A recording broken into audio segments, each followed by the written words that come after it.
Hello everybody, welcome back to Pixie Woo. Due to popular demand, I am going to do a brush video for you.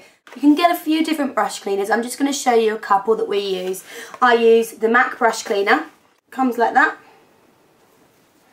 Or I use conditioning brush cleaner. This one is by Beauty So Clean.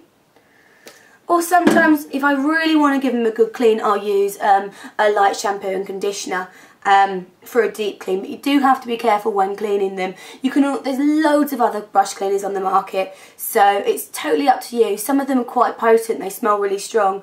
So it's totally up to you how much you want your brushes to smell. It's quite a nice smell, some of them, so your choice. Right, I have a brush here.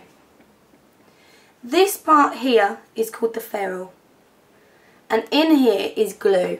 So the brushes all come in, they're all glued, and then this metal bit is put over the top. So when you clean your brushes, it's important that you don't soak your brushes, and then the brush cleaner will work all the way, right the way through, and then slowly start to dissolve the glue, and that's when your brushes will start to lose hairs. Now that's the last thing you want to do. So my advice is, when you're giving them a quick clean, either get some tissue, some kitchen roll is pretty good, some tissue, kitchen roll. I actually, when I'm giving my brushes a full clean, like to use just an old tea towel, put it in the wash afterwards, because I find that when you're cleaning your brushes, quite often the bits of especially if you use toilet roll, bits of the tissue come off and then they stick to the brush and it just gets annoying. So I tend to get a cloth and just give it a clean over. Yeah, get yourself a mug to put some of it in, anything. I've got a petri dish here. Now I get my brush cleaner, open, I'm going to use the M.A.C one. Put a small amount inside there and just dip your brush into the top. No more than that. Get your cloth and give it a good spin round on there.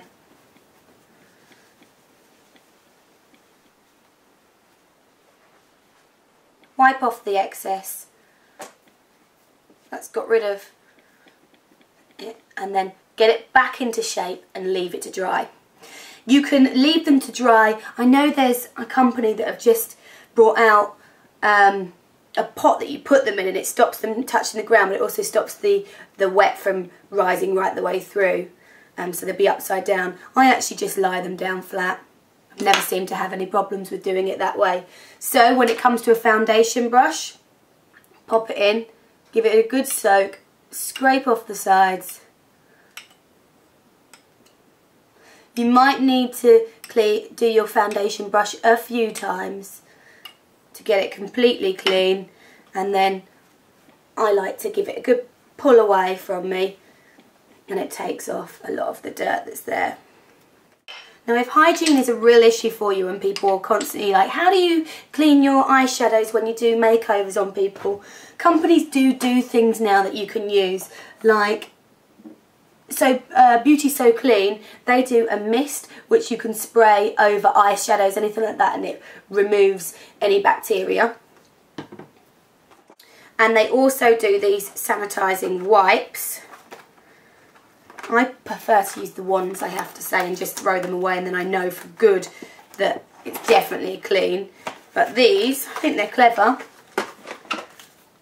Come like that, get loads in a pack. Open them out, it's just a little sanitising wipe in there. Get your, let's say, mascara. Before you use it, get your little wipe, give it a good rub over, and that's sanitised it, and then you can use it. So with all the brushes, that's pretty much how you clean them. Really easy, just don't let the glue go into the ferrule of the brush.